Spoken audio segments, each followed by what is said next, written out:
क्योंकि जब अधर्म होता है तभी संसार में विनाश होता है।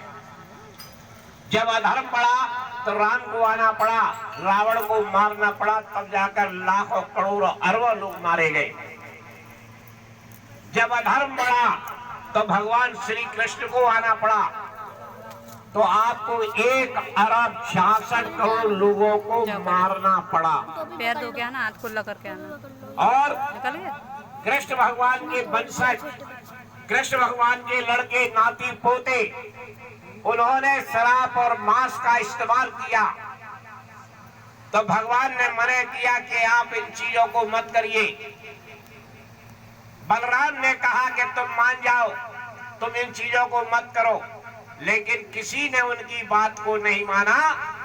इसलिए भगवान कृष्ण ने अपने वंश का ही नाश करा दिया। 56 करोड़ यदुवंशी मार दिए गए। अब जैसे आज हम उनका पूजन कर रहे हैं, बचेंगे क्या? शराब पी करके कहते हैं कि बाद जब मंदिर गए तो नहा के गए, बाद में आए तो शराब में भी नहा गए, मांस मदिरा उपयोग कर गए। बोले आप कौन भगवान देख रहे? भगवान तो मंदिर में बैठा है। कहिए तो क्या है कि हनुमान जी को मानते हैं, मंगलवार को नहीं खाएंगे, बाकी दिन खूब खाएंगे, तीतर बटेर भैंसा पड़ा सब चबा जाएंगे। और फिर क्या कहेंगे, मंगलवार को नहीं खाते, हम तो हनुमान जी को मानते हैं ना। तो वो हनुमान जी को मानता है, छोड़ देगा हनुमान? अरे वो जब कृष्ण भगवान ने अपना वंश नहीं छोड़ा, तुम्हें कहां से छोड़ देगा? वो नहीं छोड़ने वाला, क्योंकि ये समय बहुत विनाश का है, जिसके लिए ये सत्संग चल रहे हैं। गुरु महाराज ने सन 1952 से ये काम चलाया। कहते हैं प्रजा बहुत मरेगी, जग में लाशें पड़ी सड़ेंगी घर घर में, उठाने वाला मिलेगा ना, याद जमाना बदलेगा। लाशों पे लाशों का हुआ नजारा, सुनते तो जाओ संदेश हमारा। गुरु महाराज ने उस समय कहा था कि वो समय आएगा कि लाशों पे ऐसी बीमारी आएंगी जिनका नाम तुम नहीं जानते, जैसे कोरोना। वो तो अभी एक है, और भी आएंगे। और ऐसे भूकंप आएंगे, तुम्हारी इमारतें धरती से कईयों फुट ऊंची उचक जाएंगी। अभी तो हिलती देखी है आपने, उचकती नहीं देखी है। वो समय आएगा, ये समय आ रहा है, क्योंकि आपको 10-15 साल में ये सब तुम्हारे सामने आएगा। क्योंकि दिन पे दिन घटनाएं बढ़ रही हैं, घट नहीं रही, बढ़ रही है। क्योंकि यहां तो विनाश नहीं हो रहा, लेकिन बाहर विनाश चल रहा है। क्योंकि अभी आदमी सोचता है वो तो पिता ही होता है, तो नहीं आएगा। वो तो आएगा, क्योंकि नहीं आएगा तो पाप का नाश कैसे होगा? बचेगा वही जो धर्म पर चलेगा। आप चाहे किसी को मानते रहना, वो छोड़ने वाला नहीं है किसी को भी। क्योंकि आप चाहे राम का आड़ ले लो, चाहे माता की आड़ ले लो, चाहे कृष्ण की आड़, किसी की भी आड़ ले लो, अगर सत्य पर हो तो ही बचोगे। अगर आप धर्म पर नहीं, तो वो किसी को छोड़ने वाला नहीं। इसीलिए गुरु महाराज ने कहा कि आप शुद्ध शाकाहारी हो जाओ। क्योंकि शुद्ध शाकाहारी, क्योंकि जब आप करोगे तो आपकी बुद्धि शुद्ध हो जाएगी, मन पाप की तरफ कम होगा। धीरे धीरे आपके समाज और घर में धर्म आ जाएगा। लेकिन हम लोग क्या कर रहे हैं?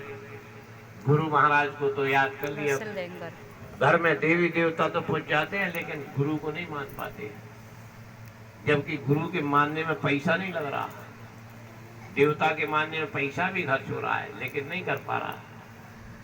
क्योंकि हमारा एक लालच, क्योंकि हम कहते हैं कि वो हमारी रक्षा कर देगा। ये बात सही है, जब गुरु की रक्षा, गुरु से मनाओगे तो वो नहीं करेगा तुम्हारी रक्षा, लेकिन हम उसी आदत में नहीं है। क्योंकि घर में अगर आप एक को भी मान लो तो तुम्हारी रक्षा होगी, हम एक को नहीं मान पा रहे। कईयों के घर में जाता हूं ना मैं, 50 देवता तो माँ में बैठे रहते मंदिर में। माता बैठी है, माँ में काली बैठी है, दुर्गा बैठी है, अब तुम्हारे भैरव बैठे हैं, और भाई में तुम्हारी सारे बैठे हैं पूरे। अब ये बताओ, तीनों गुणी, तीनों तमोगुणी रजोगुणी या तीन देवता वहां में घुसेंगे तो आपस में लड़ेंगे नहीं, क्योंकि सबके भोजन अलग अलग है। क्योंकि अगर संतोष ये मान ली और कोई एक माता खटाई खा रही है दूसरी भी खा रही तो लड़ेगी नहीं। एक माता शाकाहारी है दूसरी मांसाहारी है, लड़ेगी नहीं। तुम्हारे बरकत आ जाएगी? नहीं आ पाएगी, क्योंकि वो बरकत दूसरी नहीं लान देगी। बोले मेरे ऊपर तो मां चढ़ा दे तू तो, क्योंकि देवता तीन रूप में है ना, तामसी, राजसी और सतोगुणी। अब सतोगुणी है, तमोगुणी के संग में मिलाओगे तो बाकी कहां बनक बनेगी? तो बनक बनने वाली नहीं है उसके अंदर। तो एक ही मना लो तो काम बन जाएगा, लेकिन हम तो सवर्ण ही पूजने में लग जाते हैं, एक भी साथ है। अब देखिए सब जगह झूठ बोलते हैं। शंकर जी के मंदिर में गए तो उनसे क्या कह रहे हैं, भगवान हे भोलेनाथ हम तेरी शरण में है। दूसरी जगह माता मिल गई, हे मातेश्वरी हम तो तेरी शरण में है। अब बता वहां झूठ बोल रहे कि जहां झूठ बोल रहे हो। हनुमान जी की जगह मिल गए, अरे हनुमान जी टेढ़ी टांग वाले हम तो तेरी शरण में, तेरी दया से तो जीवित है। तो सब जगह झूठ बोल रहे क्योंकि शरण तो एक ही की लोगे कि 10-5 की ले लोगे, लेकिन नहीं, हम 10-5 की ले रहे। इसीलिए तो कहते हैं ना कि हलुआ में लेना माड़े 2 दिन से गए पाड़े,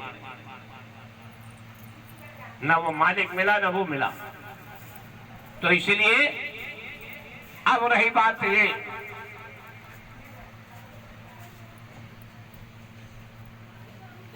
क्योंकि गुरु महाराज की दया, तो उन्होंने कहा कि प्रजा बहुत मरेगी। तो वो समय लाशों का नजारा तो निकल गया, क्योंकि कोरोना काल में कई देशों में, भारत में भी कई जगह अब मरघटों में लाइन लग गई और कहा गया कि आपकी लाश आज नहीं 4 दिन बाद जलेगी।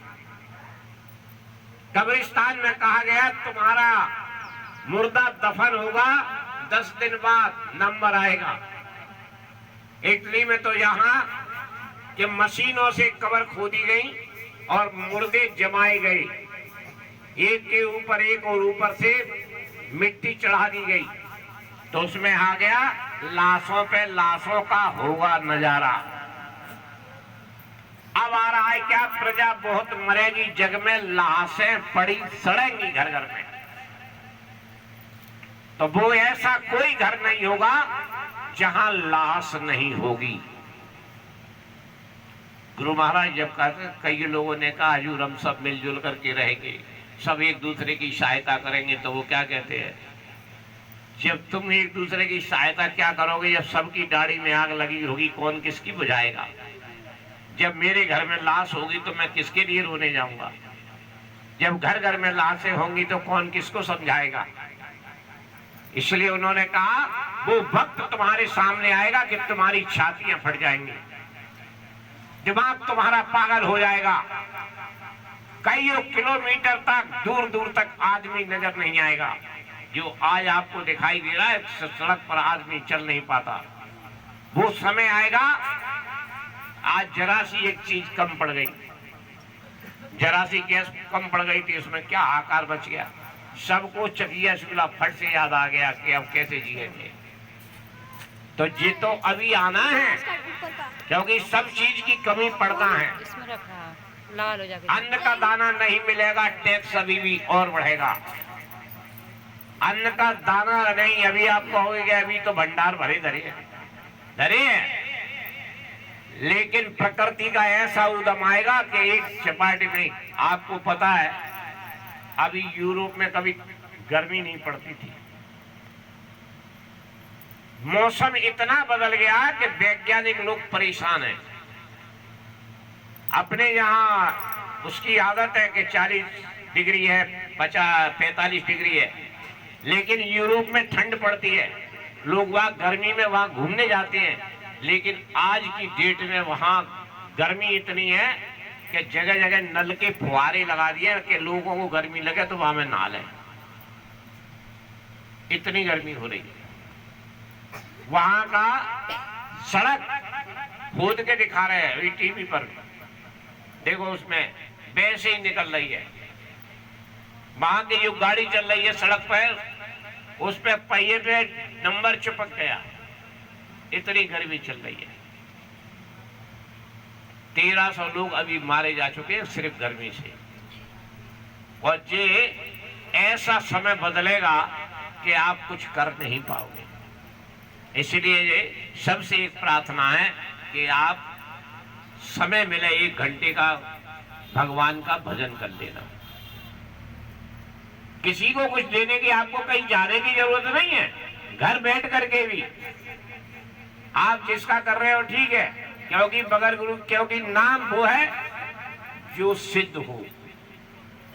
ये भक्त का जगाया हुआ नाम जय गुरुदेव है, और इनका नहीं है, जो उस परम पिता परमात्मा का नाम है। कहते ना क्या है, 3 लोग तो खंड में गुरु से बड़ा ना कोई, करता करे ना कर सके गुरु करे सो हुई।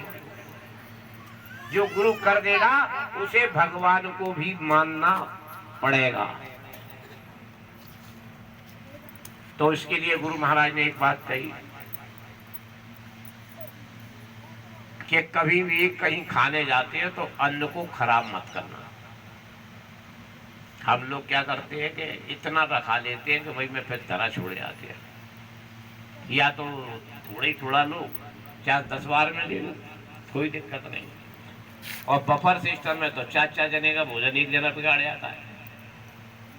कम से कम 4 बार थाली उठा लेता है वो, प्लेट वहां में धरा, और जितना खाया नहीं तो फेंक दिया, फिर दूसरी थाली, फिर दूसरी प्लेट ले ली। ये सब तुम्हारे नाम में आएगा। गुरु महाराज कहते हैं कि एक वक्त ऐसा आएगा कि नाली में पड़े हुए टुकड़े को तुम्हें खाने के लिए मजबूर होना पड़ेगा। और बहुत जल्द आ रहा है वो समय। हमसे यही आदेश दिया गया कि ज्यादा से ज्यादा लोगों तक मेरी बात को पहुंचा दो। माने नहीं माने वो जाने, उनका काम जाने, लेकिन हमारा काम, क्योंकि उन्होंने कहा था कि कोई अगर ऊपर जाएगा मर करके भी तो यमराज के यहाँ मैं खड़ा हूंगा। अगर उसने ये कह दिया कि हमें कोई समझाने वाला नहीं मिला तो मैं वहां भी गवाही दूंगा और बताऊंगा कि कहां सत्संग में तुम्हें बताया गया, कहां तुम्हें पर्चा दिया गया, कहां कहां किसने तुम्हें समझाया। ये सारा मैं उस समय विवरण दूंगा। तो मुझे ऐसा वैसा बाबा मत समझ लेना। कईयों के मन में शंकाएं होती है। ऐसे वो था, सत्संग चल रहा था, इंदौर की लघु बात थी। एक व्यक्ति थोड़ा सा विवाद कर रहा था, बार बार तर्कबाजी कर रहा था। सब लोग कह रहे कि पहले सत्संग सुन लो भैया, बाद में बात कर लेना, लेकिन वो मान नहीं रहा था। तो गुरु महाराज ने उससे कहा, इधर अब बता, बुला करके कान में कुछ कह दिया। कान में कहा, वो फट से जाकर बैठ गया, सत्संग सुनता रहा। पूरा सत्संग सुन गया लेकिन भूला नहीं।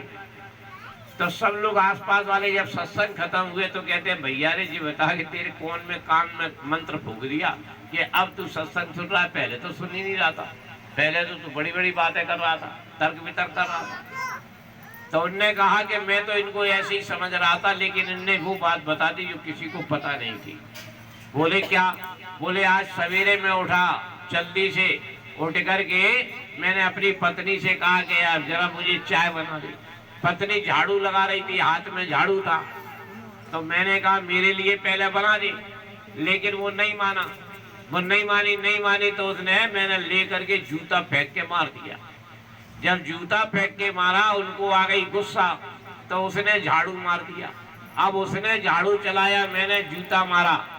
तो गुरु महाराज जहाँ कह रहे थे कि घर से घरवाली से पिट के चला आ रहा है झाड़ू से, और जहाँ आकर के बातें झाड़ रहा है, बोले चुपचाप बैठ करके सत्संग नहीं सुना जाता।